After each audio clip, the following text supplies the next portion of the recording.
You kind of touched on where I kind of wanted to go next. I wanted to talk about modern unschoolers and resources that are available for them. My kids, we get, it's a really neat thing called a Tinker Crate, where once a month they get, it's a little like a kind of a STEM oriented project that they put together.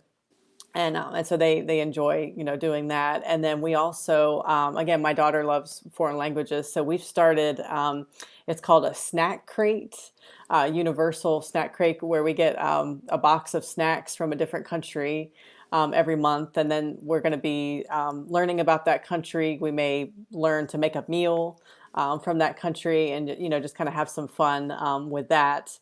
So those are a couple resources for modern unschoolers. I know you talked about the education pods, and I'd like to do an entire episode about micro schools and talk more about that, because I've been seeing more and more about that. And I know in the book you talk a lot about volunteering in the community, going to the local library, going to museums. But just tell me, what is life like for a modern unschooler, and what are some other resources that you know of that are out there for people kind of looking to embrace this approach? Right. I mean, I think a lot of the resources available to unschoolers are just what we would think of as resources available to homeschoolers more broadly, or just family learning. I have an article up at the Cato Institute about free online learning resources that are currently available, that have been expanded during the pandemic. Many organizations offering more free learning resources, even if they were previously charging for those resources, because they're trying to meet the demand that so many families are encountering right now. You have resources like Khan Academy, which is kind of the leader in free online video learning. It's used in a lot of school districts across the country. Particularly, it's known for its math program. They've really ramped up resources during the pandemic, offering daily lesson plans for learners ages 2 to 18, with here's what you could cover. And again, it's all free. Similar resources with Mystery Science for science learning, No Red Ink for writing instruction, just some tremendous resources, many of which are free.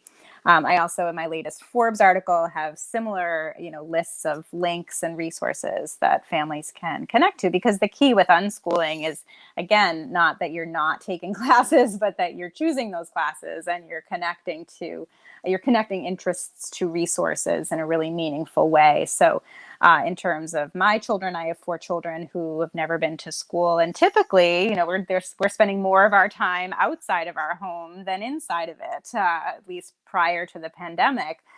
Really immersed in our community. We're in Boston, Massachusetts, taking classes at local museums and through local organizations. They attend a learning center a couple of days a week, where they, interact with other mentors and peers and take classes that are tied to their interests there. So I think, again, unschooling is really just thinking about education very differently from school or school at home, that it's not sitting down every day doing this lesson plan connected to this curriculum and this particular assessment approach, that it's a much more kind of emergent process, using the abundant resources of our communities, as well as these tremendous digital resources that, again, we're all getting so much more familiar with now. Yeah, and if you would, because we were talking about homeschooling, we're talking about unschooling, would you just maybe quickly define the differences between them? Because I think that there's areas where they merge, and you've kind of touched on it a little bit. You've talked about curriculum and kind of sitting down, and you've talked about how with COVID, a lot of people were calling something homeschooling when it was really public school at home. So if you would just maybe take just a few minutes to really kind of define, like, what is homeschool, what is unschool, and maybe where did the two kind of go together? And again, it could depend on the family. It just could depend on the Exactly. approach. Yeah. I mean, I think, again, homeschooling, traditional methods of homeschooling would often replicate school at home. There's a set curriculum, there's set daily lesson plans and activities that are done every day tied to this particular curriculum. You're following this kind of packaged approach to learning in the same way that you would do in a regular school setting.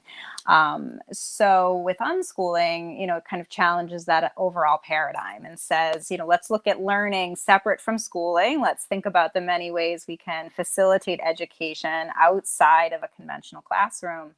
And it's so much easier now with not only the abundant resources available to homeschoolers in communities across the country as homeschooling numbers continue to grow. We're at 2 million homeschoolers prior to the pandemic. About 3.5% of overall K-12 population was homeschooled pre-COVID. And I think, we're seeing that number, really skyrocketing right now, certainly in some areas. So just tremendous resources there. And of course, all of the ways that now digital resources help facilitate all of us, including adults, to learn new things and to really direct our own learning and kind of satisfy our curiosity in so many ways. So there's so many of those resources. And I think you're right that the school at home that was happening last spring when school shut down, yes, we were at home doing schooling, right? But that was not what we would consider kind of authentic homeschooling that really has that freedom and flexibility, not tied to a specific school district. Yeah, and I love in the book, there's one case study where you talk about a young boy, and I love the term that you use, school stuffs. And I'm assuming that's, just kind of anything that's sort of part of that traditional, top-down school model. And you talk about the family, and they had pulled their son out of school, and they were homeschooling, and they spent all this money on the curriculum and all this school stuffs. And then he was still struggling. And then they just kind of were like, you know what, maybe this is the problem, all this school stuffs, we'll kind of throw this out the window. And they saw, such a change in their son, and he had been, labeled as ADHD. And then once he had that flexibility, then he was able to thrive. And so, Absolutely. Yeah. and I think it is, some of us will kind of need that time to, to make that separation and to realize that education can happen outside of school. We kind of put those two things together. And I think, seeing the difference is very important.